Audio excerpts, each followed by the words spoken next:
हमारे अगले शायर, उनके लिए एक्चुअली मेरे पास शब्द नहीं है। मुझे कुछ पंक्तियां याद आ रही है उनके गुणों को याद करते हुए कि गुण बड़े एक से एक प्रखर, गुण बड़े एक से एक प्रखर है छिपे मानवों के भीतर। मेहंदी में जैसे लाली हो, वर्तिका बीच उजियाली हो। मन को मरोड़ते हैं पल पल, तन को झंझोड़ते हैं पल पल। सतपथ की ओर लगा कर ही जाते हैं हमें जगा कर ही। दिनकर जी की रश्मि रथी की ये पंक्तियां हैं। अलग अलग प्रकार की वाणी और कौशल साथ लेकर आने वाले हमारे अगले शायर हैं श्री मोइन शादाब साहब। अद्भुत शायरी और अद्वितीय निजामत के स्वामी हैं। जोरदार तालियों के साथ स्वागत करते हैं श्री मोइन शादाब जी का।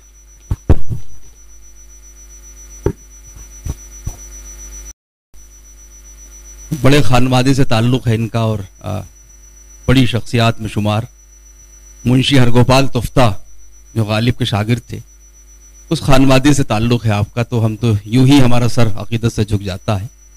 बहुत अच्छे शायर, मैंने तो इनके कई इनके जो शेरी मजमूए हैं उनको पढ़ने का शरफ हासिल हुआ है और कुछ लिखा भी था मैंने इनके ताल्लुक़ से। तो इजाज़त चाहता हूँ, चंद शेर पढ़ देता हूँ। हमने सुना ही नहीं, इतने मजे की बात हो गई। जी, बहुत शुक्रिया आसिफ अमान साहब और आरसी साहिबा। एक मतला और शेर पढ़ता हूं। पहले अर्ज करता हूं कि मुस्तनद अपनी ही तहरीर समझ बैठे हैं।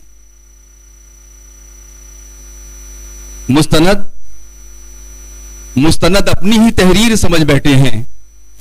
खुद को कुछ लोग यहां मीर समझ बैठे हैं। मुस्तनद अपनी ही तहरीर समझ बैठे हैं। खुद को कुछ लोग यहां मीर समझ बैठे हैं।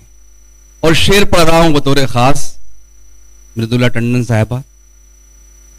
शेर पढ़ता हूं कि और फिर एक नए ख्वाब का दर खुलता है। और फिर एक नए ख्वाब का दर खुलता है। वो हमें ख्वाबों की ताबीर समझ बैठे हैं। और फिर एक नए ख्वाब का दर खुलता है। वो हमें ख्वाबों की ताबीर समझ बैठे हैं। वो हमें ख्वाबों की ताबीर समझ बैठे हैं। एक ताज़ा गज़ल, बिल्कुल लोग ताज़ा के नाम पर पुराना ही पढ़ देते हैं अमूमन, लेकिन ये वाकई ताज़ा है। फरत एहसासा बिल्कुल ताज़ा गज़ल के चंद शेर पेश कर रहा हूँ। फरत साहब की किसी महफिल में मौजूदगी है, बड़ी बात होती है। पढ़ता हूँ।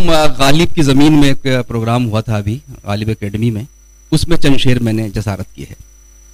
अर्ज किया है कि मावराए वक्त मैं जिस पर खुला, मावराए वक्त मैं जिस पर खुला, वो खुला भी मुझ पे तो शब्भर खुला।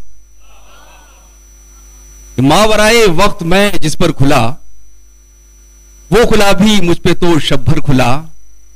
और सीक्वल है, इसका सीक्वेंस है दूसरे शेर में। पेश करता हूं कि वो न खुलता था तो खुलता ही न था।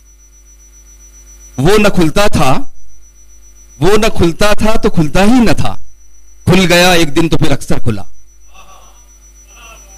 वो न खुलता था तो खुलता ही न था। खुल गया एक दिन तो फिर अक्सर खुला। खुल गया एक दिन तो फिर अक्सर खुला। और शेर बतौर खास हमारे मेहमान भी यहां तशरीफ फरमा है, सिफारत खाने के लोग। बतौर खास ये शेर पढ़ रहा हूं सभी ज़हीन समातों की नजर। पेश करता हूं कि खुल गया एक दिन तो फिर अक्सर खुला। और शेर यह है कि इतनी गुंजाइश बसारत में न थी। इतनी गुंजाइश बसारत में न थी, उसका जलवा फिर बसीरत पर खुला।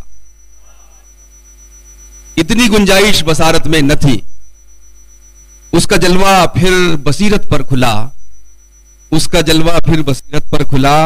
खेल जख्मों का हुआ इस बार भी, खेल जख्मों का हुआ इस बार भी। अब के लेकिन सर नहीं पत्थर खुला। खेल जख्मों का हुआ इस बार भी, अब के लेकिन सर नहीं पत्थर खुला। अब के लेकिन सर नहीं पत्थर खुला। और आखिरी शेर इस गजल का कि मेरे मुर्शिद क्या हुआ ये आज फिर। मेरे मुर्शिद क्या हुआ ये आज फिर, जो लगाया था ना वो नंबर खुला। तो मेरे मुर्शिद क्या हुआ ये आज फिर? मेरे मुर्शिद क्या हुआ ये आज फिर, जो लगाया था न वो नंबर खुला। ये शेर इसलिए मुझे कहना पड़ा कि ये गजल खुलती नहीं होस्ट सामीन पे, तो ये शेर कहना पड़ा मुझे। आज भी यही हाल था। तो मेरे मुर्शिद क्या हुआ ये आज फिर, जो लगाया था न वो नंबर खुला। चंद शेर और सुन लें। अर्ज करता हूं कि आंसू है न आहें, न कोई दुख है न गम है। आंसू है न आहें, न कोई दुख है न गम है। इस बार का ये इश्क तो औसत से भी कम है।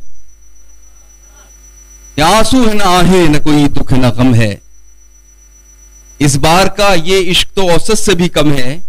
शेर पढ़ता हूं कि हम आखिरी नंबर पे हैं फहरिस्त में उसकी।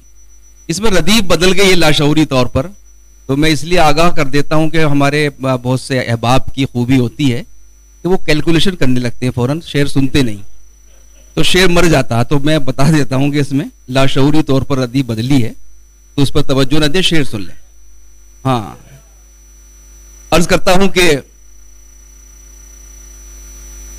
देखिए क्या पढ़ रहा था, भूल भी है इस बात में। हाँ, आंसू है ना आहें, न कोई दुख है ना गम है। इस बार का ये इश्क तो औसत से भी कम है। और शेर यह है कि हम आखिरी नंबर पे हैं फहरिस्त में उसकी। हम आखिरी नंबर पे हैं फहरिस्त में उसकी। जब कोई मयसर नहीं होता है तो हम हैं। हम आखिरी नंबर पे हैं फहरिस्त में उसकी। जब कोई मयसर नहीं होता है तो हम हैं। जब कोई मयसर नहीं होता है तो हम हैं। मतलब पढ़ता हूं गजल का। अर्ज करता हूं कि दिल सहरा आबाद भी करना पड़ता है। दिल सहरा आबाद भी करना पड़ता है। उस जालिम को याद भी करना पड़ता है। दिल सहरा आबाद भी करना पड़ता है। उस जालिम को याद भी करना पड़ता है। शेर है कि बेमकसद के शगल भी रास आ जाते हैं। बेमकसद के शगल भी रास आ जाते हैं। वक्त कभी बर्बाद भी करना पड़ता है। बेमकसद के शगल भी रास आ जाते हैं। वक्त कभी बर्बाद भी करना पड़ता है। अर्ज ही करते रहने में घाटा है बहुत। अर्ज ही करते रहने में घाटा है बहुत। कभी कभी इरशाद भी करना पड़ता है। अर्ज ही करते रहने में घाटा है बहुत। अर्ज ही करते रहने में घाटा है बहुत। कभी कभी इरशाद भी करना पड़ता है।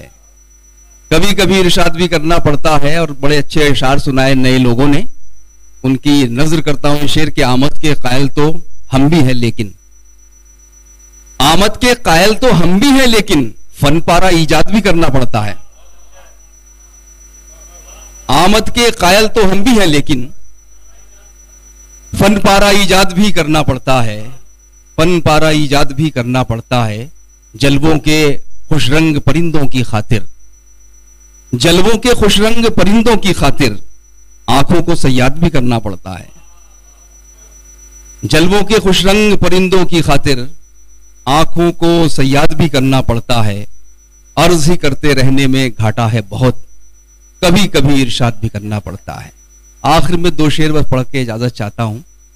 अर्ज करता हूं कि जब लेके हथेली पर, मतला बराए मतला है, बस मतले के तौर पर सुन ले कि जब लेके हथेली पर हम जान निकलते हैं। जब लेके हथेली पर हम जान निकलते हैं। जुल्मत में उजालों के इम्कान निकलते हैं। जुल्मत में उजालों के इम्कान निकलते हैं। और शेर खास तौर से पढ़ रहा हूं कि फिर लेके हिसाबे दिल पछताना पड़ा उसको। फिर लेके हिसाबे दिल पछताना पड़ा उसको। कुछ उस पे हमारे ही एहसान निकलते हैं। फिर लेके हिसाबे दिल, फिर लेके हिसाबे दिल पछताना पड़ा उसको। कुछ उस पे हमारे ही एहसान निकलते हैं। और ये शेर खास तौर से कि ये शहर रहा होगा शाइस्ता मिजाजों का। ये शहर रहा होगा, ये शहर रहा होगा शाइस्ता मिजाजों का। इस शहर के मलबे से गुलदान निकलते हैं। ये शहर रहा होगा शाइस्ता मिजाजों का। इस शहर के मलबे से गुलदान निकलते हैं। जब लेके हथेली पर हम जान निकलते हैं। जुल्मत में उजालों के इम्कान निकलते हैं। बहुत शुक्रिया।